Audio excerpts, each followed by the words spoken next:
So Pastor Yannick is on my right, he was our keynote speaker. Did you introduce yourself before you? Yeah. Okay, that's fine. So his wife is... and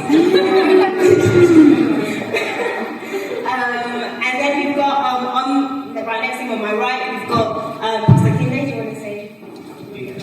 Good morning. I don't need a minute to introduce myself.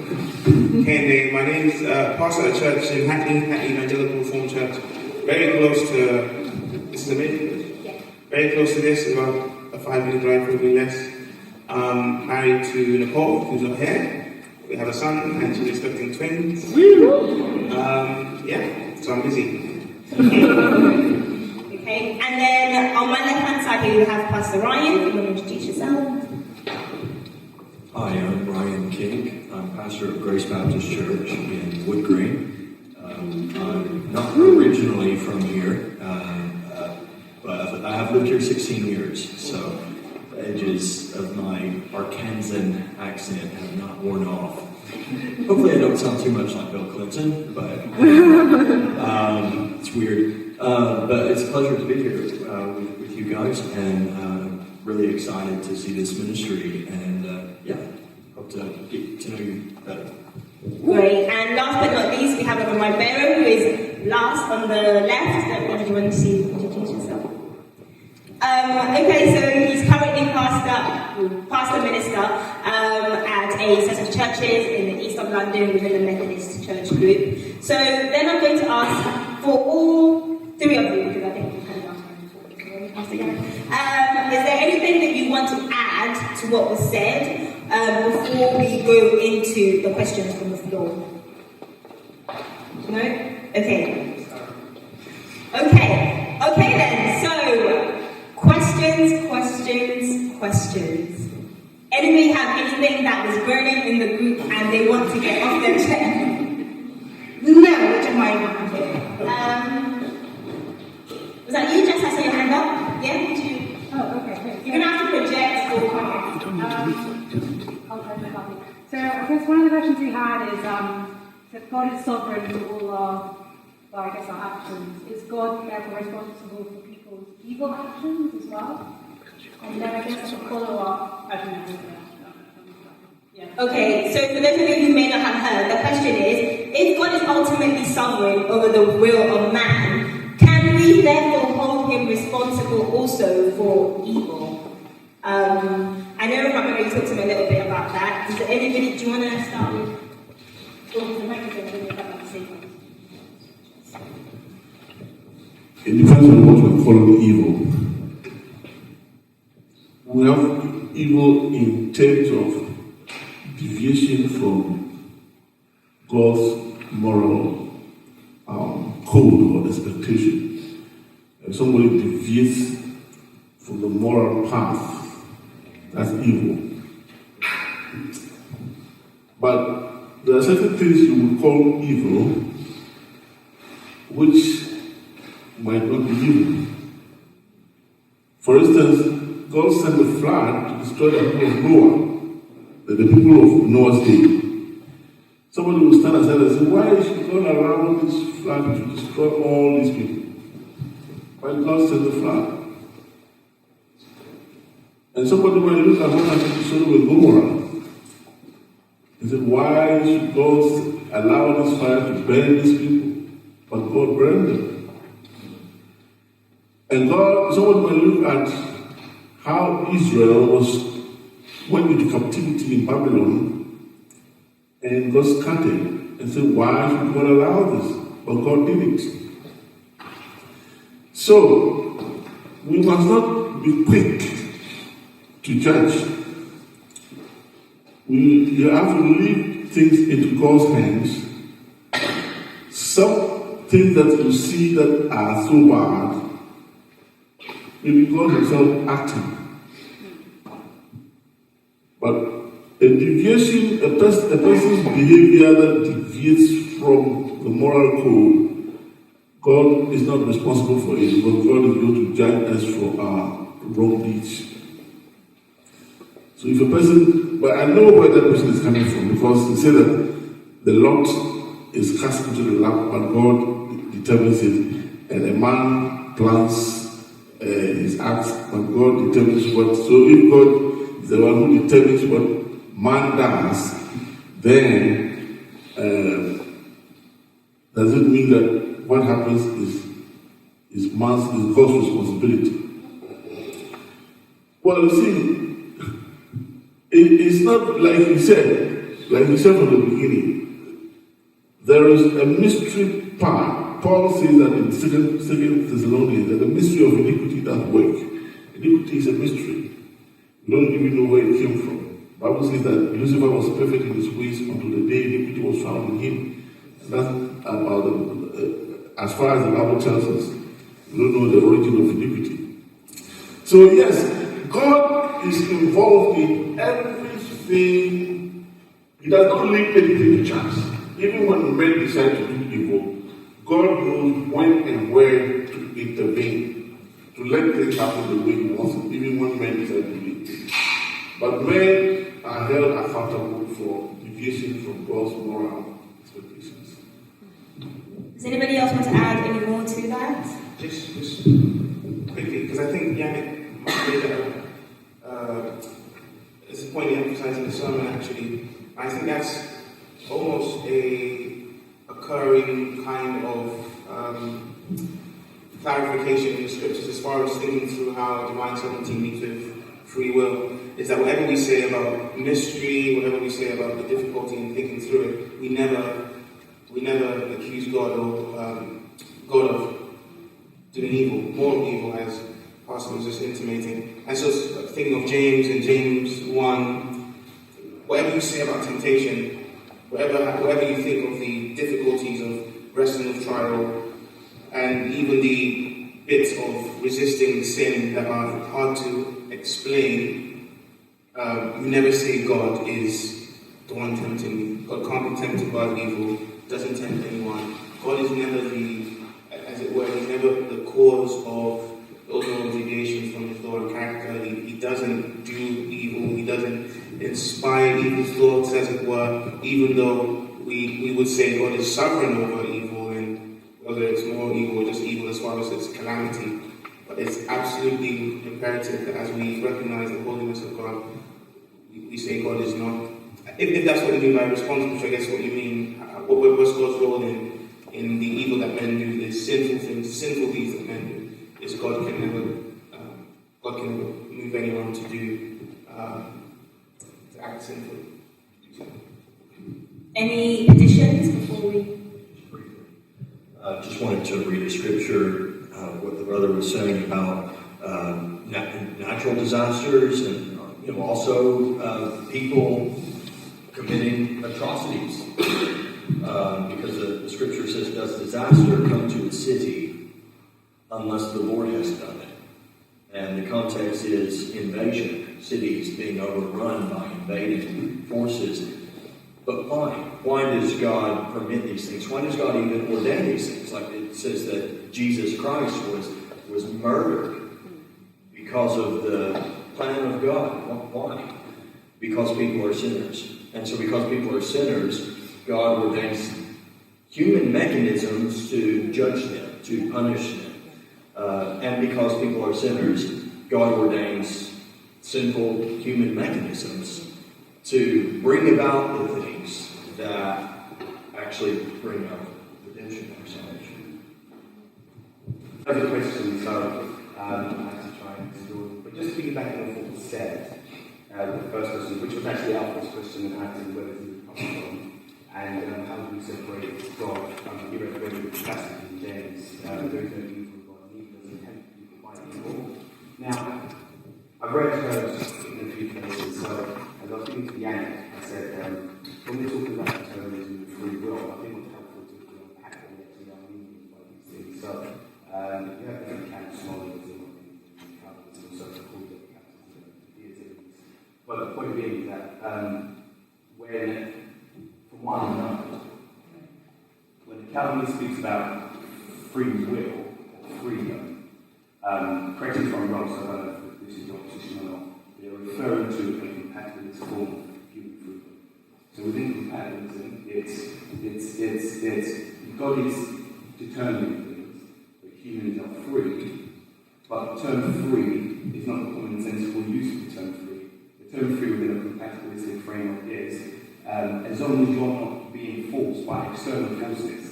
So then what happens is that God then puts the desires in your heart to then do those things. So my question would be, on that system, and I'm not attributing this to you, maybe, how do you then understand James when James says God doesn't even tempt people with evil, neither is there any evil found in him? When in a compatibilist view of freedom, he's actually the one determining the desires of his people, and those things could be evil. And I think there's a bit of separation between natural disaster and moral evil in that case. Yeah. Onto that, that's the thing. Yeah, great question. I think, an important question. I think when we talk about compatibility, what we're saying is there a sense in which, and this is true, when I talk about human free will, I'm saying human free will and God's sovereignty are not either or. I'm saying that they are working at the same time. Now I want to add a few qualifiers to it. Now, why do I believe that? I think the Bible forces us to talk in that way. So there's two passages that I have in mind. Firstly, Genesis 50:20. Genesis 50:20. This is after the Joseph narrative. If you haven't seen it, if you're familiar with the story, Joseph's brothers. Joseph has done nothing wrong. His brothers take him. They sell him into slavery. This is a wicked and evil thing that they have done. At the end of Joseph's life, Joseph's father dies, and his brothers think, now that our father is dead, Joseph is going to get us. But Joseph's response to them, original verse 19 says, but Joseph said to them, don't be afraid, am I in the place of God? You intended to harm me, but God intended it for good, to accomplish what is now being done, the saving of many lives. Now, the reason why I think this forces a kind of compatibility is there is one action that, according to Joseph, the brothers meant it for something, and God meant it for something else. Now, when we're talking about why is it that God is not the author of sins, God's intention in action is never wicked. Right? But human beings, so when Joseph's brothers sell him into slavery, they're not saying, let's obey the Lord, throw him into slavery. They're doing it because they hate him and they're jealous of him, and therefore they are responsible. Nevertheless, God is also acting in this. In fact, I think what you would have to say is the Bible's language is even stronger than saying God, it happens and God's just trying to fix it. Right. God is actually acting in this. God meant it. Right? That's what Genesis 50:20 says. There is a sense in which God intended this, but He intended this for good. The cross is another example of this. Acts makes it clear in a few places, right? You did, according to your own wicked desires, what God had willed to happen. It's one action, the cross, right? Isaiah 53 makes it clear. It was the will of God to crush him. God is willing in this, and yet human beings are also willing in this. And yet the goal of the intention of these things are very different. And therefore human beings are still responsible. So then answer, I think, the last part of the question. When we say God is actively involved in this, willing this, we are not saying that God puts evil intentions in people. What we are saying, though, is, and this is really important, that since Adam, human beings are sinners. So when we talk about God's sovereignty in people's sin, what we're saying is God permits it. I think the language the Bible gives us in Romans 1 is that God gives people over to their desires. And therefore, since it is God giving people over to their desires, not God putting that desire in them, God is not the author of evil. God is not morally responsible for evil. And yet, God is sovereign over evil. And then very lastly, I think, the reason why I think this is an important thing is that if we don't say that, then what we're saying is there is an evil that is outside of the control of God. It's precisely because of the fact that God is sovereign over all things and in all things that we know that God is going to bring it about to a good end. And so it's a good thing that God is sovereign. But I hope that's helpful. Yeah, no, I'm probably No, but thank you for Okay, does anybody else want to add anything to that? Not at all thinking from a Christian worldview, but Jean-Paul Sartre said, if man is truly free, God cannot exist. And actually, it's, a prophet of your own type of thing, where you have this guy working from a completely worldly paradigm and comes to that conclusion. And I do think we need to clearly define what we mean by free will in this discussion, because as our brother said in the message,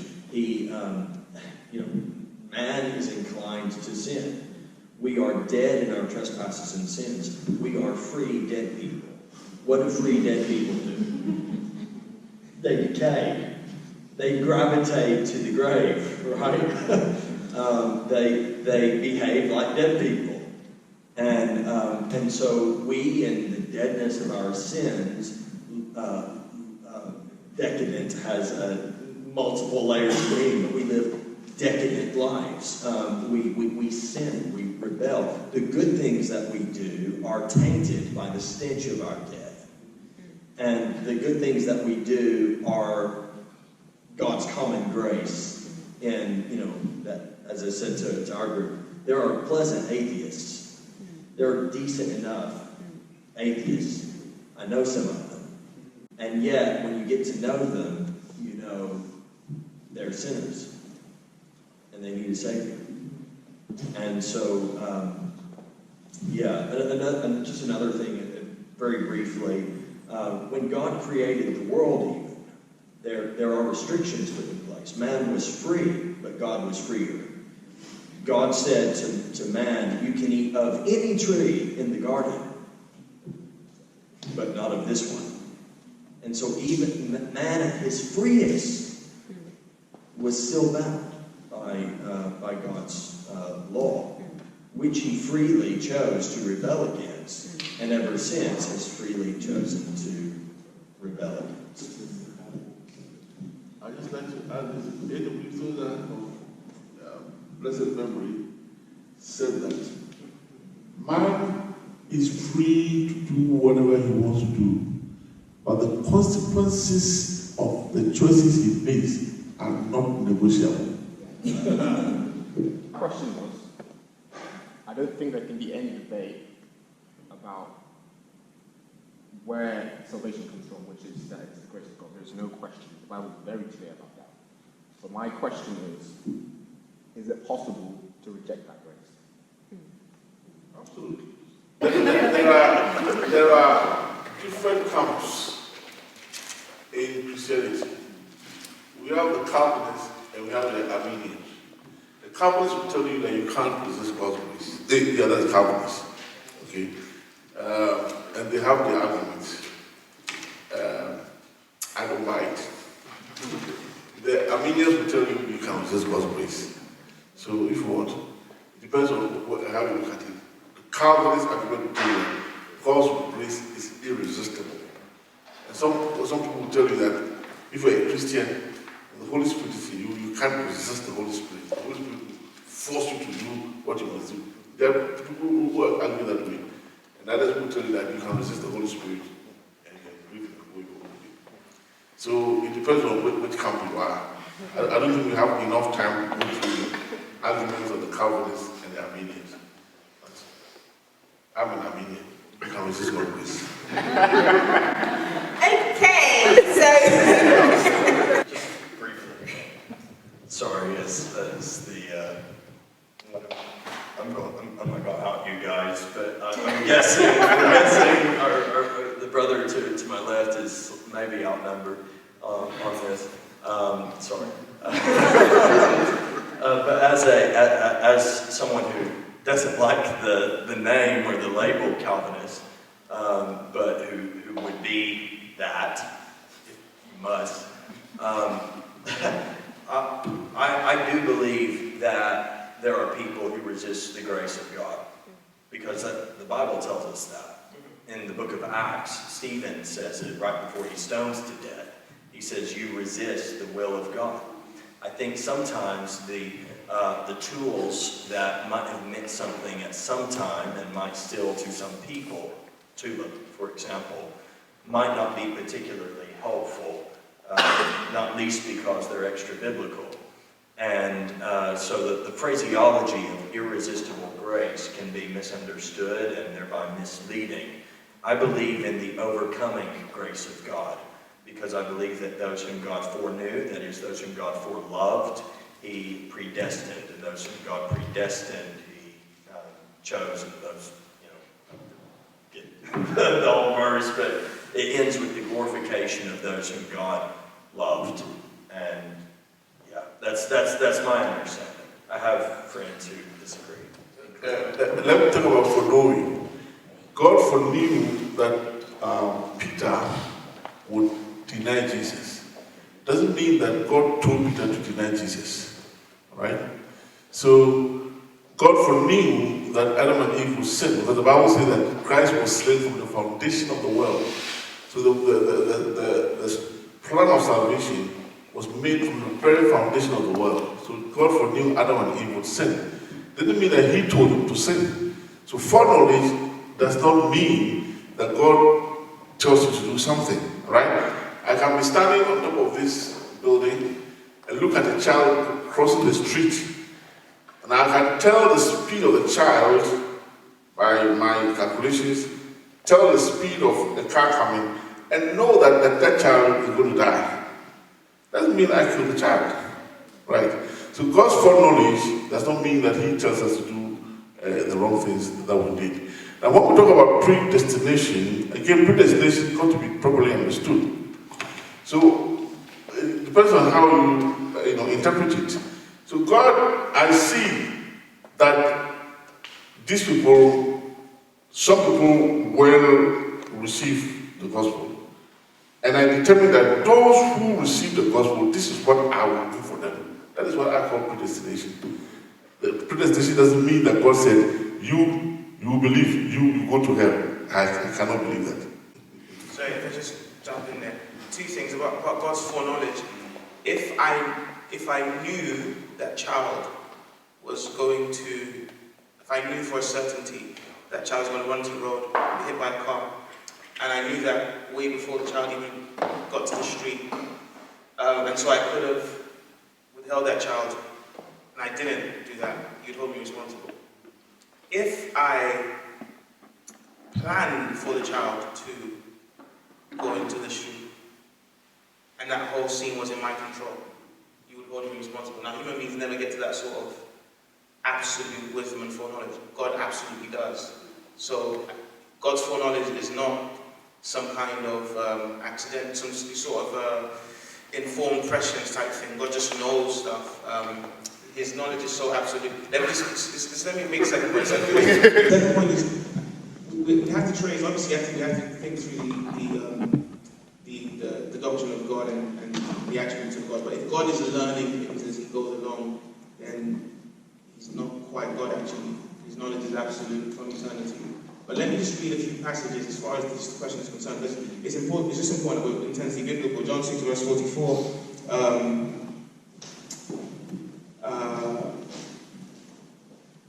Stop grumbling among yourselves, Jesus answered. So God, Christ is responding to the Jews and how they're kind of going about His ministry. No one can come to me unless the Father who sent me draws him, and I will raise him up at the last day. I'm going to read verse 65. This is why I told you that no one can come to me unless the Father has enabled him. So it's absolutely the view of Jesus Christ that for a man to even come to Him requires God's overwhelming, overcoming grace that's active. That's not a denial that men reject the grace. People absolutely do. It's just an affirmation that the reason why people accept the grace is because God is working overwhelmingly in a kind of irresistible way. Those are the words of Jesus Christ. And those words have been contentious then as they might be now. Pastor Yannick put in your input, and then we're going to try and go to a different question. It just means that next month we might get a chance to delve into this a bit deeper, if that is, we can actually reach some sort of general sense. Yeah, I guess briefly, not wanting to just add more to it, but on the note of John 6, because I think this is important, a few verses earlier, Jesus says, verse 37, all that the Father gives me will come to me. And whoever comes to me, I will never drive away. John 10 says, my sheep will hear my voice. Right? There is no question of mere possibility in this. There is a certainty. Right? There's a certainty that those who are my sheep will hear my voice. They'll recognize my voice. Right? Now, if the question is, does God force people? No, God doesn't force anyone to. God doesn't force anyone. But God opens blind eyes, and no one truly sees the beauty of Jesus Christ, truly understands who Jesus is in that sense, and turns away. The reason why we can say that is the Bible can universally talk of all unbelievers as blind. Right? If you're an unbeliever, the Bible says the reason is you can't see. Because if you could see, you wouldn't be an unbeliever. Again, I think the implication of that is not, I think it's quite clear in one sense. And then obviously the passage in Romans 8, I think is clear about those whom you predestined, you called, those you called, you justified, those you justified, you glorified. Now, why does this matter? Why does this issue matter practically? I think it goes back to something I said in the talk. The way the Bible talks about salvation is that no man can boast. And that includes no man can boast and say, well, I accepted it, whereas that guy rejected it. The acceptance of the gospel is itself grace. It's sheer grace, right? Which is why before Esau and Jacob are born, God can say something about Jacob, I've loved, Esau, I've hated, right? Ultimately, salvation belongs to the Lord. And what that means is not that grace forces us, but grace opens our eyes. And when someone truly has open eyes and sees Jesus, they come to him. Question, it's now almost 12:30, but your questions, give them to us, post them on social media. Next month, we're back, we're live, it's happening, come and talk, okay? I'm so sorry. What? We can't. It's just going to go back around again. So I was just adding another spanner to the works, and then saying, is there any other questions that isn't specifically on the topic of maybe salvation? We talked about evil, talked about salvation, but about our free will, God's sovereignty, that we might want to address and open up before we go. I was just going to ask the pastors and the ministers, in sharing with an atheist what you found to be effective, explaining the sovereignty of God to an atheist. Okay, so what Samuel was asking is, in terms of speaking to those who don't believe in God or may contest the existence of God, what is the effective way, or what have you found to be effective in terms of sharing your understanding of the sovereignty of God and our free will? There's no definite effective way. As the Holy Spirit leads you, everybody responds differently to different things. Okay, whether it's an atheist, a Muslim, whatever, people respond differently. The Holy Spirit knows the people. So the Holy Spirit, if you are relying on the Holy Spirit, and Jesus made the woman at the well, the Holy Spirit let him point to many husbands. Okay? With Zacchaeus, he didn't even preach to him. You see? So different people, as the Holy Spirit leads you. If you look at the sermons in the book of Acts, different settings, different people, you know, and different messages. So it's as the Holy Spirit leads you. There's no formula. I think that template approach, exactly as the brother says, is unhelpful. It's case by case. The conversation should flow naturally, and you should be engaging seriously and critically with what the atheist is talking with you about.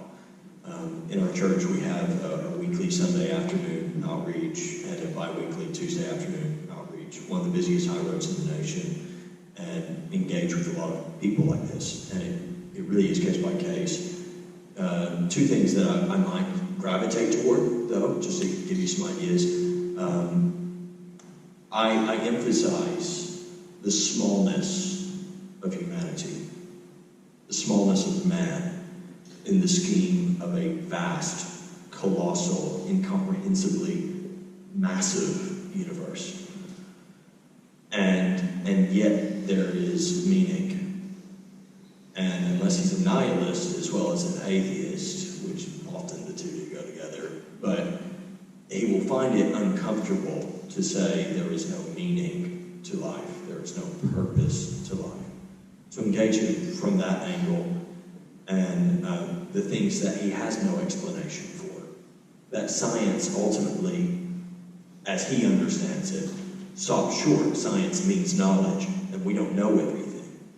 And they're changing what they believe and their theories every decade. Just to talk about that, or to speak from personal experience, the inexplicable micro events of your life that if one little detail is different.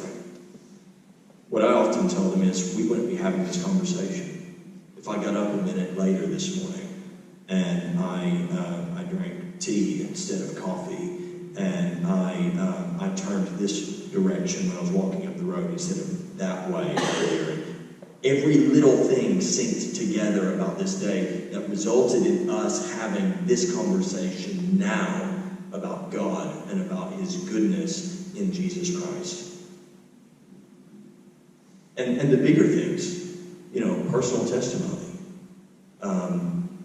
I often talk about, my life and how, sometimes people ask me, we're not even talking about the gospel, they ask me about how I met my wife, who's not from here. So it's like, how did you meet her? And I just tell, and if some terrible stuff happened that led to us meeting, and if those things happen, those difficult things, those painful things, those sinful things that were done had not happened, I wouldn't, and I emphasize that, so that I can get to the gospel and say, I believe in the sovereignty of God. I believe that He is active and a part. I can't explain this stuff. They say, oh, that's weird, how everything synced together. It's not weird, it's grace, it's God, it's His power. Super briefly, I would say, if I'm with an unbeliever, I'm trying to preach the gospel, which means I'm not necessarily front-loading the issue of sovereignty at all. I will discuss the issue of sovereignty if that person has questions about sovereignty, but by and large, you're a sinner and you need to repent, right? Now, obviously, personal tests are all of that, but I'm not going to try and convince them about God and all those kind of things. Luther, one of the reformers, once said that Romans 9 is not Romans 1. And what he meant by that is, actually, we begin with the gospel. And when someone is saved, there's lots of questions of how did that happen and so on and so forth, and where's God's sovereignty and all of that. But I wouldn't necessarily agree with that. I think you had this group didn't get to ask a question. You had one question you wanted to get off your chest before we.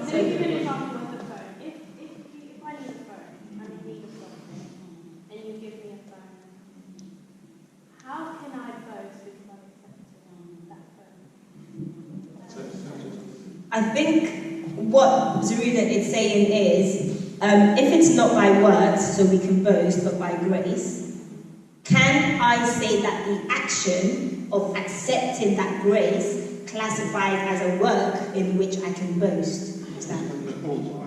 The Bible says very clearly that no one should boast. That for by grace you have been saved, and that not of your works, but through faith, that no one should boast. As far as salvation is concerned, you can boast in the Lord that my God is good, my God is great. But as far as salvation is concerned, yes, you do not have done anything to save yourself. I think there was something that you had said. So I think when we're using this language of boasting, I think we're probably talking about there's almost two different boasts we're talking about. So the fact that we accept the gift clearly means we can't boast against God, right? But I think the Bible goes further than that and says actually the Christian cannot boast even over and against the unbeliever. Right? Jacob cannot boast over against Esau because before they were born, before any of them had done good or bad, God chose Jacob.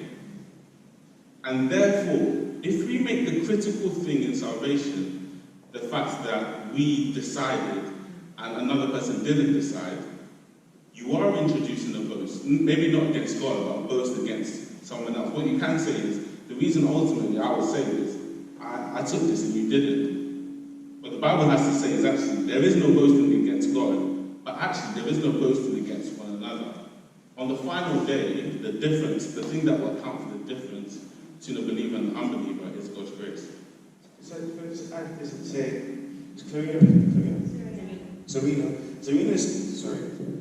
I would use all the power there. Zarina's saying, I think she's saying that maybe the difference between how Calvinists and maybe the Calvinists are meaning more, how some people understand the response to grace is.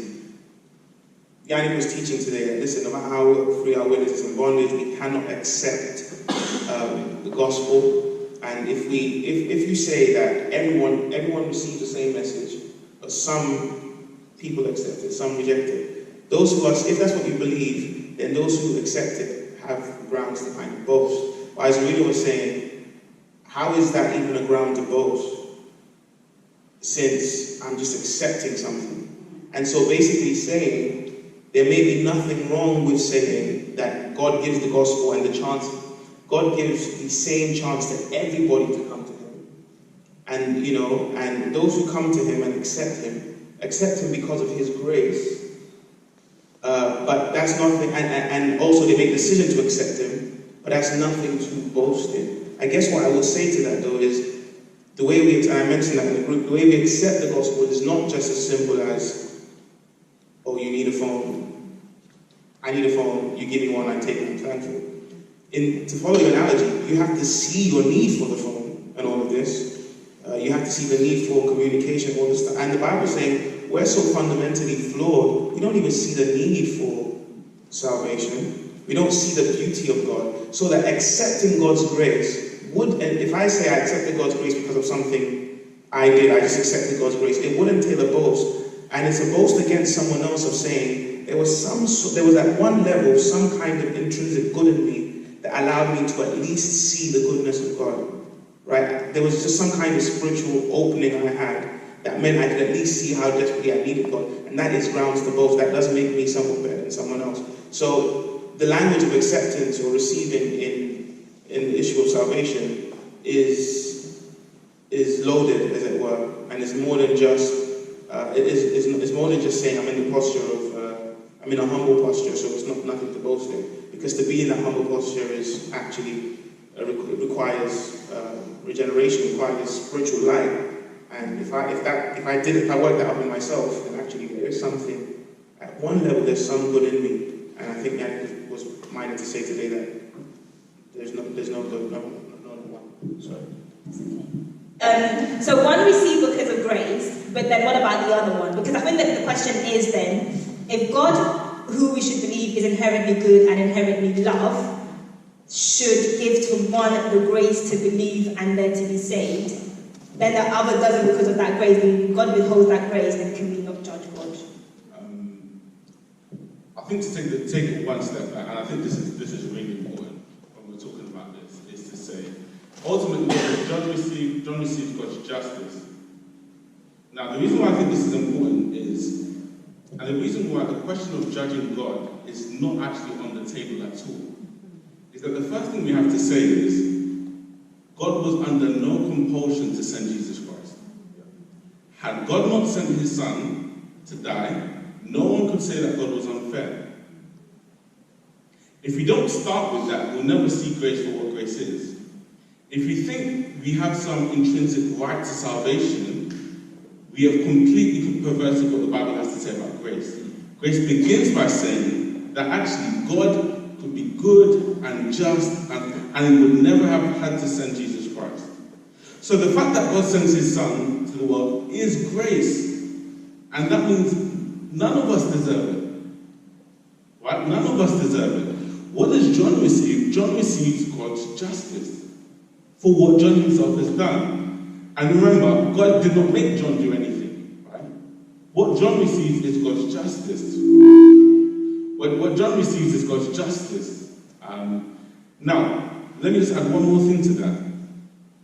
John, the fact that John lives his life, enjoyed the weather, enjoyed the sun, enjoyed, all the various things that he enjoyed, is a sign of God's grace, common grace to him. In fact, John cannot say that God has not been kind to him, because if God gave us all what we deserved, we would all be in hell. So every moment that John lived on the earth was a sign of God's patience with him. Right? Every enjoyment that John experienced was a sign of God's love for his enemies. That's what Jesus says, right? God loves his enemies. How do we know that? He sends the rain on the just and the unjust, the sun on the just and the unjust. So on that final day, when John receives God's justice, he cannot say, God has not been good to me. That's not true. But he has not experienced that grace of God. But it's important to say he has no right to it. And neither did Tom. So wherever we land on this issue of how is it that someone comes to faith, it is critical that we begin by saying no one has a right to salvation. And therefore the question of God being unjust is not on the table. Okay, and I'm like, okay, last question, and then we'll round up by two. I was wondering about this what is the distinction between being so depraved that you can't accept God's salvation, and obviously we understand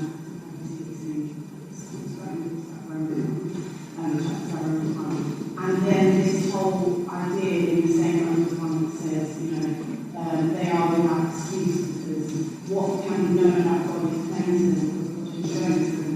So what distinction would you make between what God is showing to them and the fact that deep down, every man does know that God really exists and all man has that truth about God. But at the same time, we're so depraved. Is the depravity that we can't accept God and not that we don't know that He exists, kind of thing? Is that the distinction we make? I think in short, yes.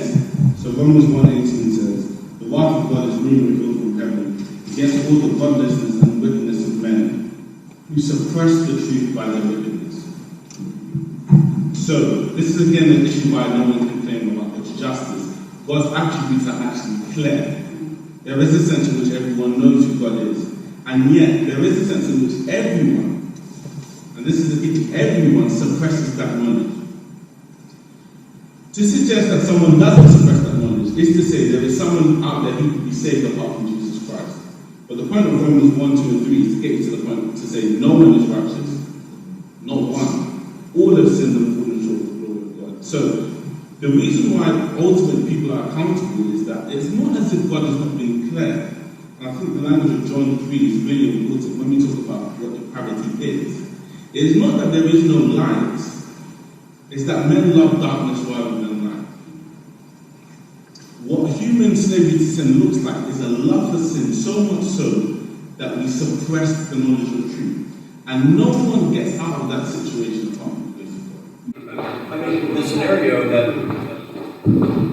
that's fine. I have a long voice.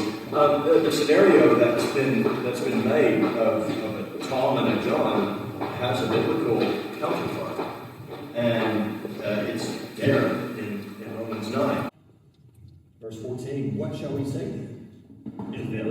justice on God's part, because that's what people think, that's what people feel. And he says, by no means. Absolutely not. For he says to Moses, I will have mercy on whom I have mercy, and I will have compassion on whom I have compassion. God is good. We have rebelled against God. As our brother said, we start from a position of we don't have a right. I mean, it's not that God hasn't extended grace to this guy. It's no, this guy has rebelled against God. It's a mercy that God has shown grace to anybody. And let me just say this is when it comes to the question, I'm just saying the value of thinking through what we're thinking through today, predestination, divine sovereignty and free will, all these things about God's attributes and the tensions we feel, trying to reconcile things, and is that we end up seeing how that God is a God who is awe-inspiring. We're filled with awe at the sight of who this God is, and we recognize our littleness, our nothingness, and we come to a place where we say, you're like too much for me, too great for me. I'm in awe of your counsel and your plan and your will, and actually, I just have to surrender to it. I think when we start to realize that this is what God has done, and He's done all things, and when I say surrender to it, I mean surrender to the fact that you're good. You do this because it's the most beautiful way to do it. It's the wise way to do it, and your Son deserves glory. That is awe-inspiring. That God doesn't come down to reckon with you and me and ask you, what do you think and what's your opinion? It's because He's a King and He's glorious, and we enter into this gloriousness of the living God and we learn to trust Him. So that's why it's a good thing not to say, I'm not going to think like this. At the end of the day, I'm just saying about the gospel. You are. I hear that. You are saying about the gospel, so please hold on to that. But what the one thing the gospel does to you is bring you into a deep relationship with God, and part of that is reckoning with the great works He's done in the world. So yeah. And on that note about, oh my goodness, I had said just one, but there's always one. Sorry. I just wanted to ask, when Pastor Yannick said that fundamentally we all know, is that, would you extend that premise to the ends of the earth have not been reached yet? So we talk about the deep Amazonian tribe, they've never heard of the gospel, they've not had Christians, missionaries reach them. Is that knowledge fundamentally, they also know? So if God was to come tomorrow, they would know, they would be held to the same account as, all of us in this room that have exposure to desiring God and all these various outlets that tell us more about who Jesus is. Sorry, just for the purpose of those who may not have heard that, your question was on whether does the premise of us all having intrinsic knowledge of God in Romans 1 apply to all of humanity, including those who have not yet heard the gospel in the Jesus sending out of the 12 to make my name known and all that jazz. And so therefore, if God was to come and the world should end tomorrow, are they held accountable because they still would have had some intrinsic knowledge of God and chosen to suppress it? Yeah, great question. I think, yes, they will be held accountable because the argument in Romans 1, the knowledge of God is talking about creation. That God's attributes are known through creation. Right? And I think Paul is picking up on Psalms 91. The heavens declare the glory of God. The way the world is telling, it's screaming something about who God is. The problem is that human beings suppress it. Now, there is a twofold suppression then when you're then talking about the gospel. That people then also suppress the gospel. But just on the nature of creation, God's knowledge through creation, in and of itself, renders all people everywhere without excuse. Now, just on that, and this is something to be sad about. But on the question of, does God extend that same grace to everyone? The mere fact that we can talk about unreached people, right, and people that have not heard the gospel, answers that question. Right? There are people that actually die without hearing the gospel. Now, that should be a sad thing. That's something that we as Christians, this is what God has called us to do, is to go forth and spread the knowledge of the gospel, right? But the simple statement that God has given the grace, as in the grace of salvation, to all people everywhere, is fundamentally just cannot be true. Because not even everyone has heard the gospel. I'm not sure that. Just to let you know, get your phones out. July 20th, we are back in this place to continue the conversations. You can question mark me all you want. But the good thing is, when we finish, if any of our speakers can still hang around, I don't know how many can, then you can please feel free to grab them and actually speak to them and continue the conversations. But it's 1 o'clock, we're an hour overdue, so we do need to go. In terms of any more questions and things, please follow us on Instagram. We are Bible and Breakfast _London. We're on Facebook. I believe now we're on Twitter as well. I don't know what that one is. But we want to keep in touch with you and continue these conversations. And I think it's important for us to see that actually there is real wrestling with this, and there's nothing wrong with wrestling with these issues, okay? But the important thing is, and I pray by the grace of God, that we all have heard the gospel and we all have been enlightened, and that we are all saved in the name of Jesus. Through the blood of Jesus.